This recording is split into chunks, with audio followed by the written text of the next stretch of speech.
Neste mundo, o diabo, como mestre do engano, atua com o propósito de obscurecer a verdade sobre a natureza transitória da vida e a importância suprema de ser rico para com Deus.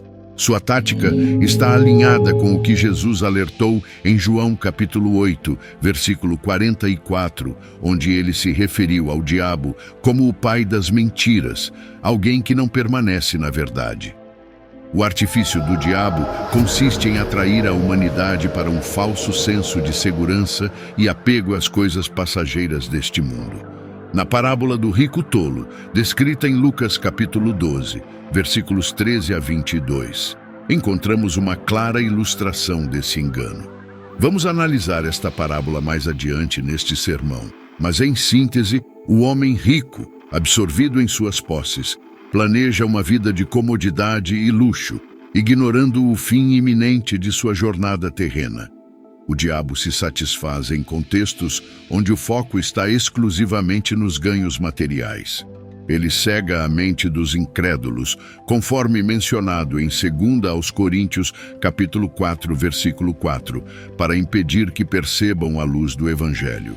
Agindo assim, assegura que as pessoas permaneçam presas ao presente imediato, em vez de refletirem sobre seu destino eterno.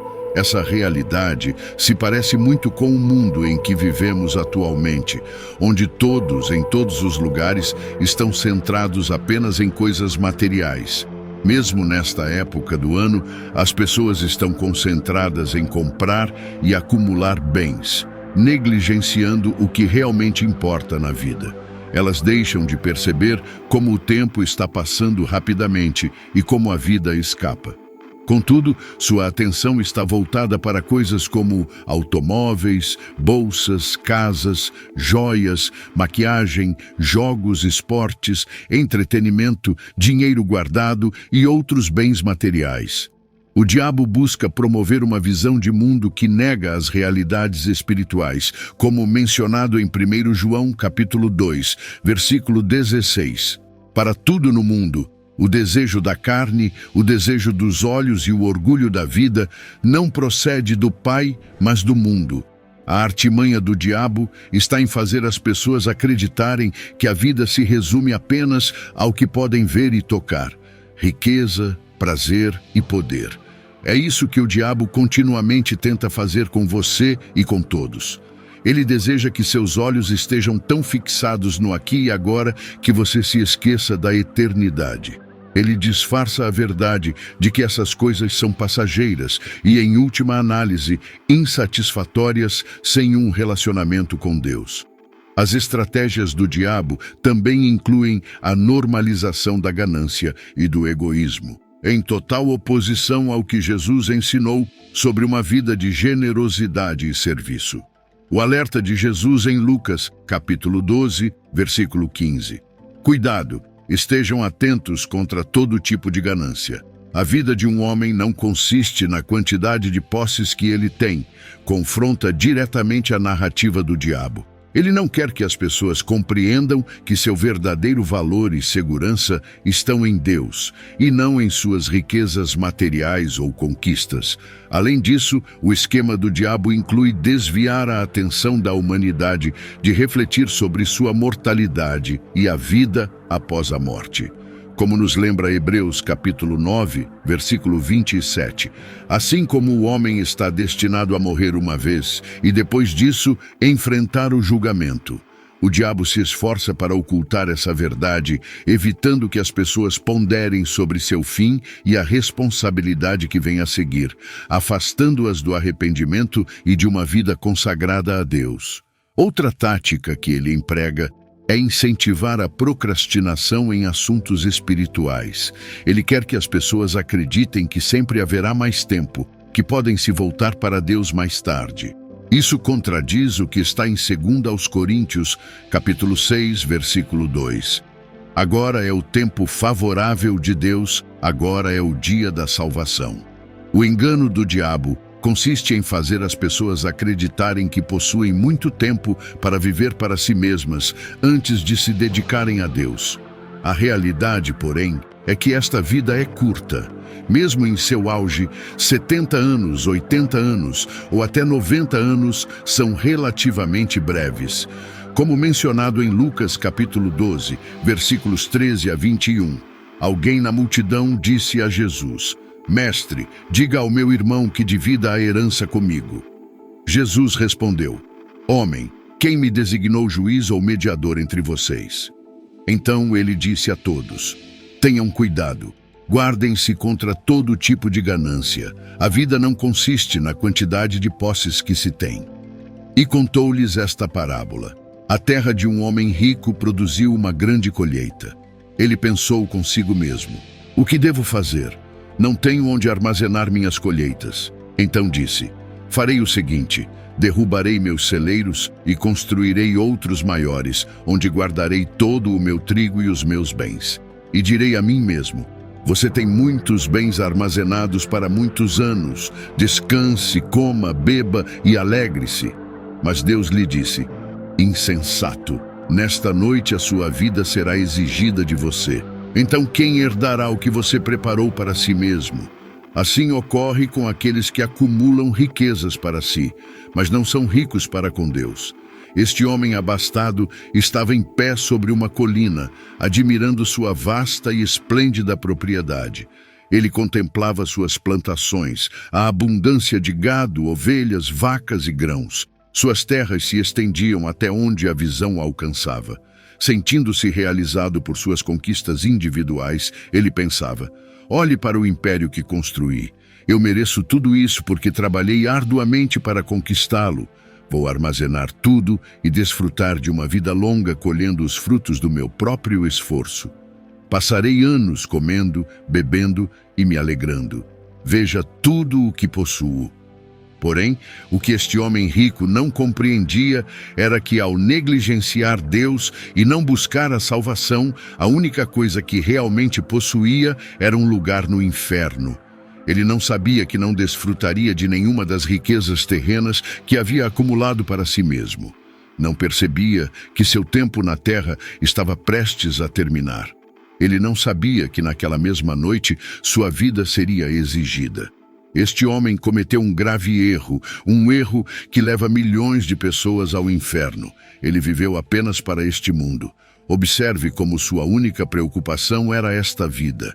Veja como ele era centrado em si mesmo. Lucas capítulo 12, versículos 17 a 19 relata: Ele pensou consigo mesmo: O que devo fazer? Não tenho onde guardar minhas colheitas. Então disse: Farei o seguinte: derrubarei meus celeiros e construirei outros maiores, onde armazenarei todo o meu trigo e os meus bens. E direi a mim mesmo: Você tem muitos bens armazenados para muitos anos. Descanse, coma, beba e alegre-se. Tudo o que preocupava esse homem era o presente imediato, o aqui e agora, e esse é um erro fatal. Há muitas pessoas no mundo vivendo exatamente como ele. Estão agindo como tolos, porque tudo o que importa para elas é esta vida. Suas preocupações giram em torno de seus portfólios de ações, o saldo de suas contas bancárias, os lucros de seus negócios, a aquisição de uma nova casa ou de um carro mais moderno. Sem perceber, assim como o homem rico, a única coisa que realmente possuem é um lugar no inferno.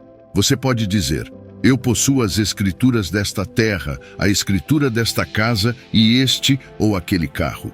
Mas será que você realmente os possui? Poderá levar essas propriedades para a eternidade? Ou essas terras e bens permanecerão aqui depois que você partir?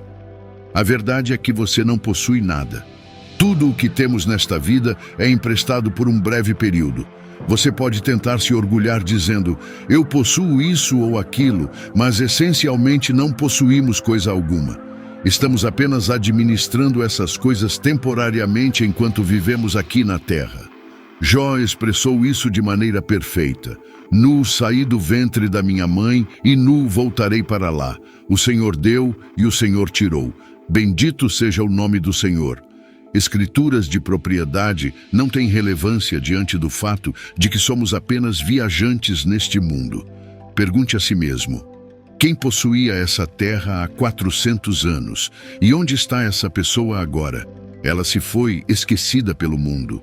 O que realmente importa nesta vida não são os bens que acumulamos. Roupas, casas, carros e bolsas. Tudo isso será deixado para trás. Mas seu destino eterno, seja no céu ou no inferno, é permanente. Concentrar-se exclusivamente e totalmente no momento presente é um equívoco e uma tolice.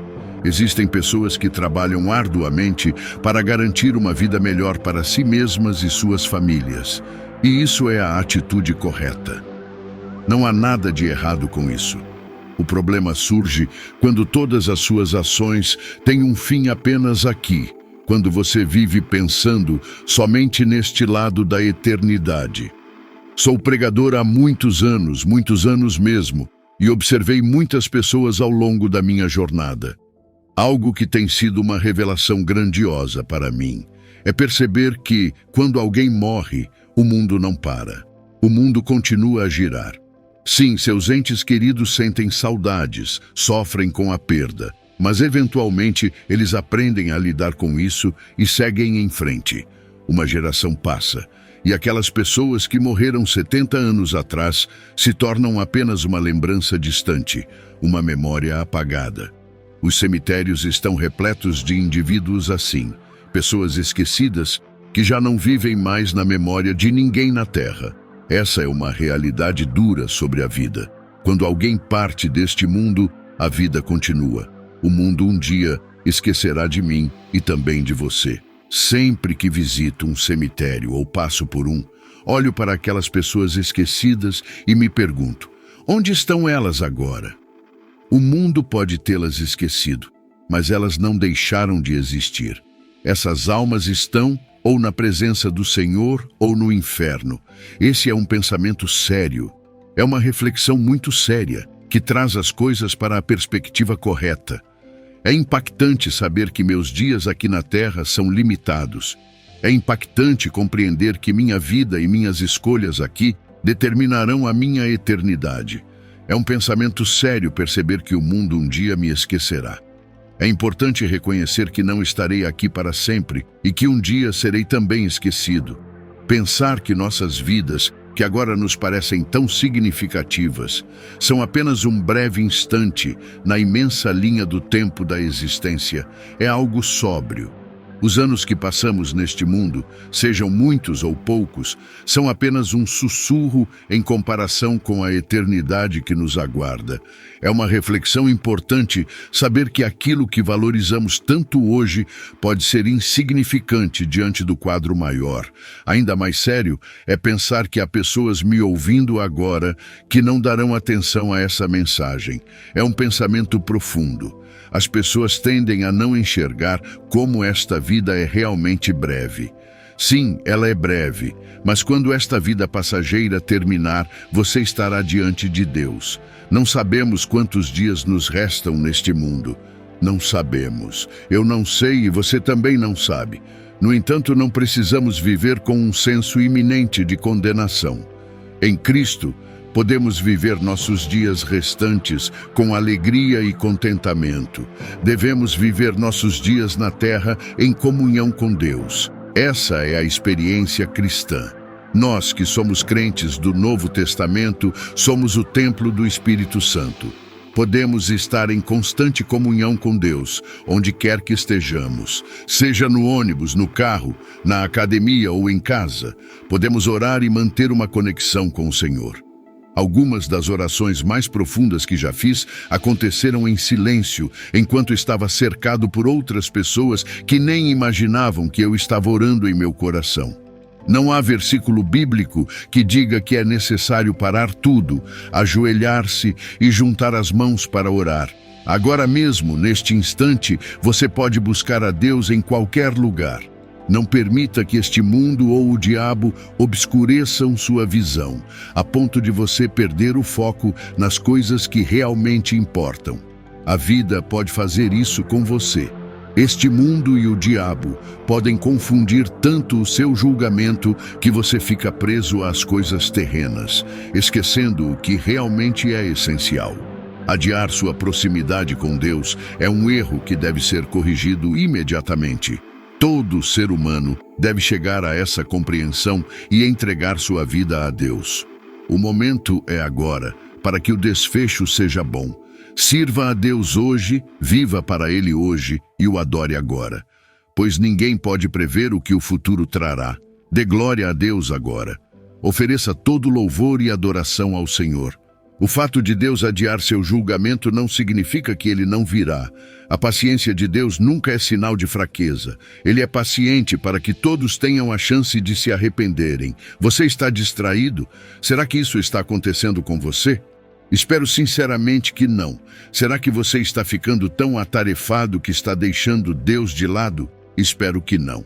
Será que você está focando mais no momento presente e negligenciando a eternidade? Será que você está sendo distraído pelas preocupações desta vida? Espero que não. O inimigo tem desviado a sua atenção para as coisas terrenas e não para as coisas que têm valor eterno? Espero que não. Quanto mais cedo as pessoas compreenderem essas questões a respeito do anticristo, melhor será. Hoje, vamos explorar um possível cenário dos acontecimentos dos últimos tempos. Este é apenas um cenário plausível, com base nas Escrituras. De maneira alguma estou declarando que isso acontecerá exatamente assim, mas afirmo que, do ponto de vista bíblico, é um cenário muito provável de como a escatologia cristã pode se desenrolar. Para começar esta mensagem, precisamos nos dirigir a um dos textos escatológicos mais significativos da Bíblia. Mateus, capítulo 24, conhecido como o Discurso do Monte das Oliveiras. Ele recebeu esse nome porque foi pregado por Jesus no Monte das Oliveiras, que tem vista para Jerusalém. Ao estudarmos Mateus, capítulo 24, mergulhamos em uma passagem extremamente relevante para os nossos dias. Este capítulo é um pilar da escatologia, trazendo visões profundas sobre a era em que vivemos e os últimos dias que antecedem o retorno de Cristo. Sabemos que estamos vivendo nos últimos dias e que o tempo está se esgotando, com os eventos descritos no livro de Apocalipse se aproximando. Neste capítulo, Jesus, nosso Senhor e Salvador, oferece um ensinamento detalhado sobre os eventos e sinais que marcarão o fim dos tempos. Os ensinamentos de Cristo nesta passagem não são apenas proféticos, eles são profundamente instrutivos e cautelosos. Jesus nos alerta de uma maneira que nenhum outro escritor bíblico faz. Enquanto compartilho esta mensagem, peço que você se concentre nas palavras de Cristo. Receba este aviso com seriedade, pois ele pode ser a mensagem que o salva do engano e da eternidade no lago de fogo. Em Mateus capítulo 24, Jesus fala de um engano disseminado, pois o fim dos tempos será uma era de engano como o mundo nunca experimentou antes. Nos versículos 3 a 5 lemos: E estando ele assentado no Monte das Oliveiras, chegaram-se a ele os seus discípulos em particular, dizendo: Dize-nos quando serão essas coisas e que sinal haverá da tua vinda e do fim do mundo. E Jesus, respondendo, disse-lhes: Acautelai-vos que ninguém vos engane, porque muitos virão em meu nome dizendo: Eu sou o Cristo, e enganarão a muitos. O objetivo desta mensagem é enfatizar o 5º versículo deste capítulo que afirma: Porque muitos virão em meu nome dizendo: Eu sou o Cristo, e enganarão a muitos. Para aprofundarmos Mateus capítulo 24, versículo 5, em seu idioma original, o grego, precisamos examinar a frase Eu sou o Cristo. A expressão Eu sou o Cristo é pronunciada ego eimi ho Christos. A palavra Christos é derivada do verbo grego krio, que significa ungir. Na tradição judaica, a unção com óleo simbolizava separação para um propósito divino, como reis, sacerdotes e profetas. Assim, Christos passou a ser entendido como o ungido, um título que, na expectativa judaica, referia-se a um libertador ou Messias prometido. No contexto de Mateus, capítulo 24, versículo 5, a expressão ego eimi ho Christos significa indivíduos que falsamente reivindicam ser o Salvador ungido ou a figura messiânica profetizada nas escrituras judaicas. Jesus adverte que muitos surgirão reivindicando esse título para enganar as pessoas, destacando a importância do discernimento entre os seus seguidores. Com esse pano de fundo, é hora de irmos para o livro de Apocalipse e analisarmos a segunda besta descrita no capítulo 13.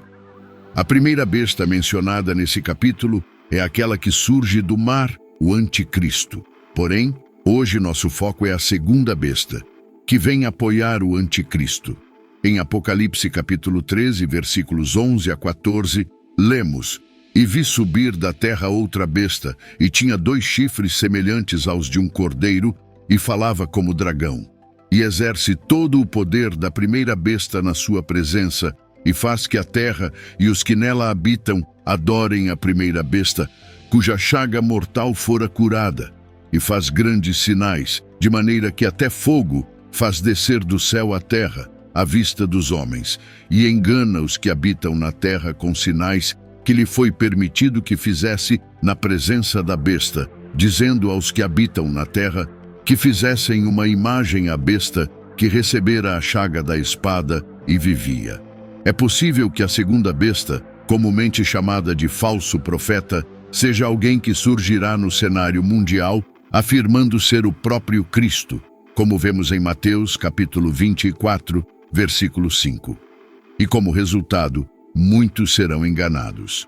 Observe bem a escolha das palavras. É possível. Muitos teólogos defendem que o falso profeta será alguém que alegará ser o próprio Cristo Jesus. Agora, permita-me delinear o cenário para você.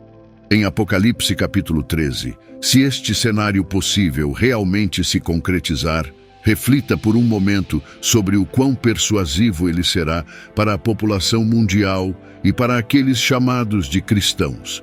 Imagine se este falso profeta alegar ser Cristo, conforme nos é revelado em Mateus capítulo 24, versículo 5, onde é dito que muitos virão afirmando ser o Cristo. Considere quão convincente isso será para a população global, levando em conta a natureza fascinante desses milagres. Não se pode subestimar o impacto de feitos extraordinários em um mundo que busca sinais e maravilhas. A habilidade de realizar tais proezas encantará a muitos, incluindo cristãos, especialmente aqueles que não têm suas raízes firmadas nas Escrituras Sagradas. A visão de fogo descendo do céu, entre outros milagres, será uma ferramenta poderosa nas mãos do falso profeta para enganar até os mais céticos. Lembre-se, o coração humano tem sede do sobrenatural e, na ausência de discernimento, pode ser facilmente iludido por espetáculos impressionantes de poder. O relato do Êxodo nos oferece uma lição essencial sobre discernir a fonte de milagres.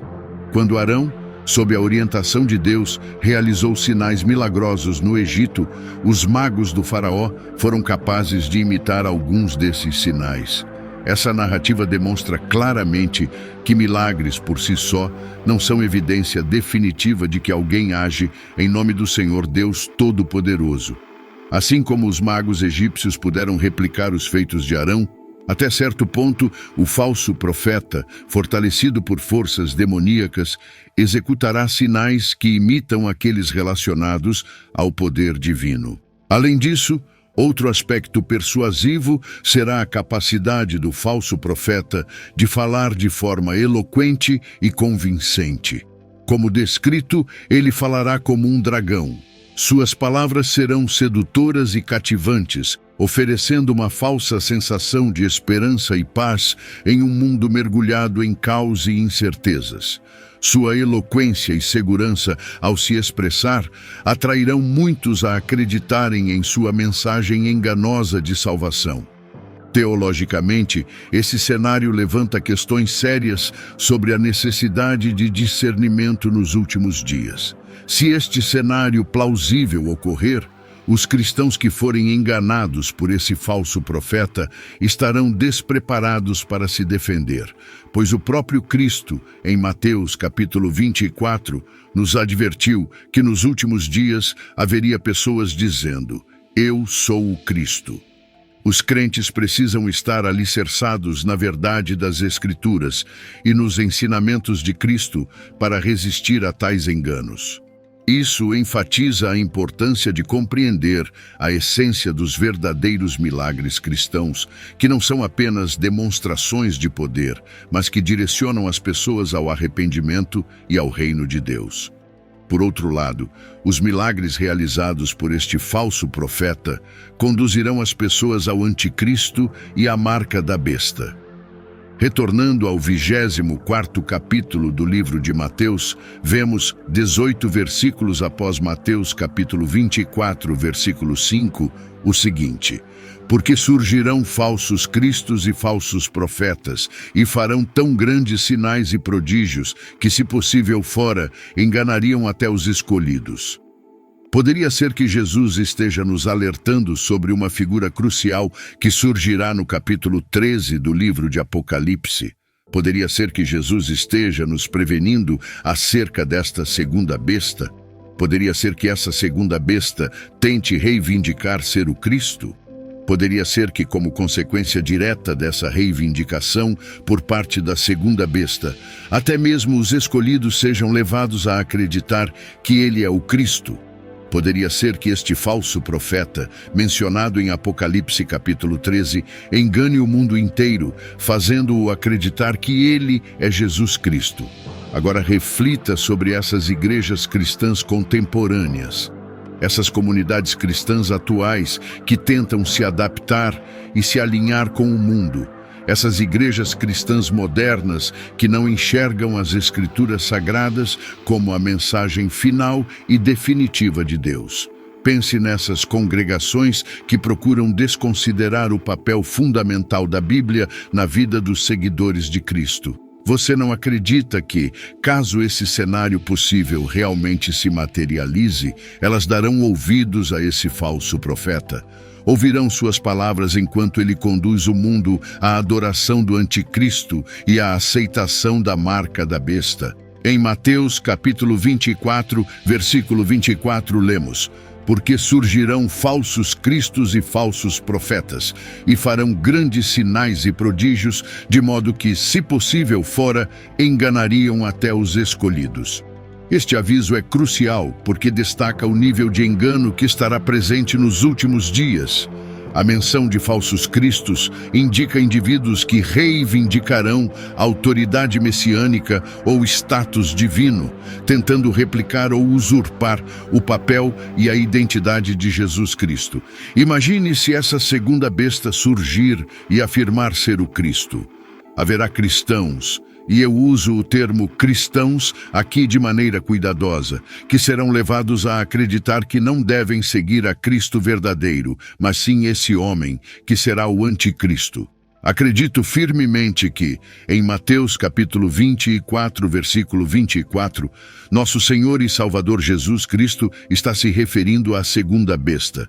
Isso porque a frase realizar grandes sinais e maravilhas sugere que esses falsos líderes terão ou aparentarão ter poderes sobrenaturais, tornando seu engano ainda mais convincente.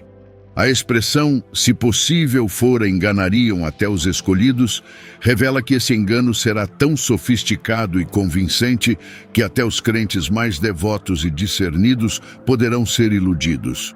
Em João, capítulo 8, versículo 44, lemos: vós sois do diabo, que é vosso pai, e quereis satisfazer-lhe os desejos. Ele foi homicida desde o princípio e jamais se firmou na verdade, porque nele não há verdade. Quando profere a mentira, fala do que lhe é próprio, pois é mentiroso e pai da mentira. A Bíblia descreve Satanás como o pai das mentiras. Que título para se atribuir a um ser, pai das mentiras. A própria essência da mentira emana dele. Esse título não é apenas um rótulo.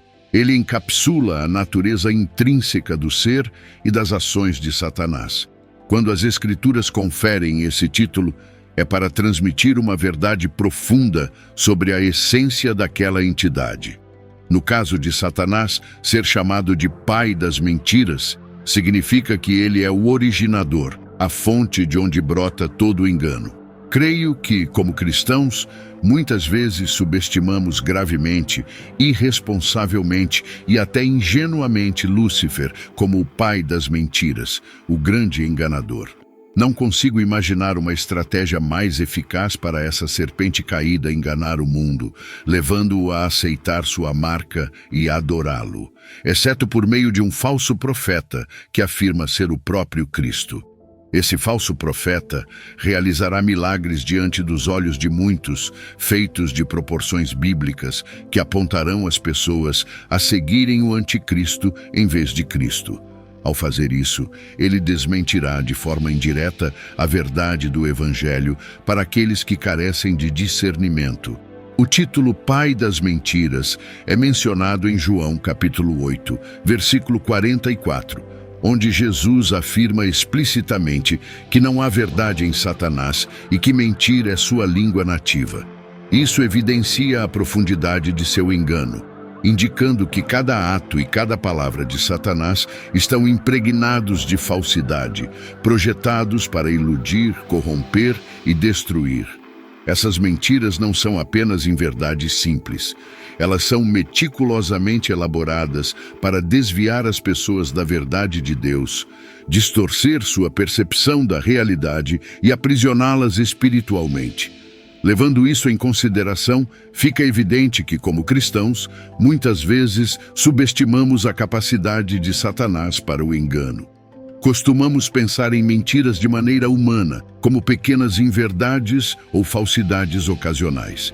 Mas para Satanás, mentir é sua essência. Ele é o arquiteto da decepção, e sua influência vai muito além de mentiras individuais. Suas falsidades moldaram culturas, sociedades e até histórias inteiras.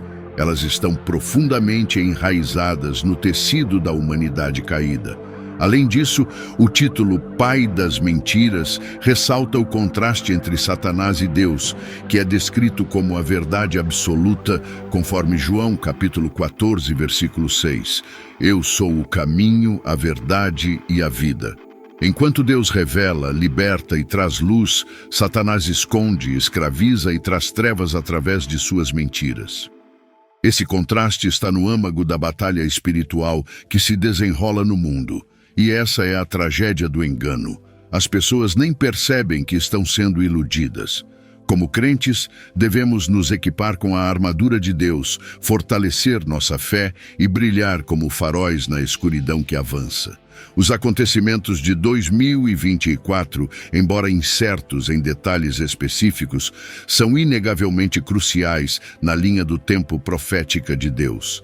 Devemos ser diligentes, não apenas espectadores, mas guerreiros ativos para Cristo, firmes contra a onda enganosa e preparando o caminho para o reino de Deus.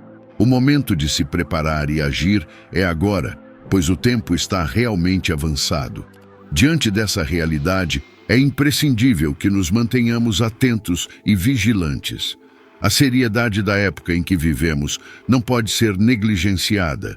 Enquanto enfrentamos incertezas e desafios sem precedentes, nossa responsabilidade como cristãos é permanecer inabaláveis na fé e no conhecimento da palavra de Deus. Não podemos nos dar ao luxo de sermos complacentes ou indiferentes às realidades espirituais que se desenrolam ao nosso redor.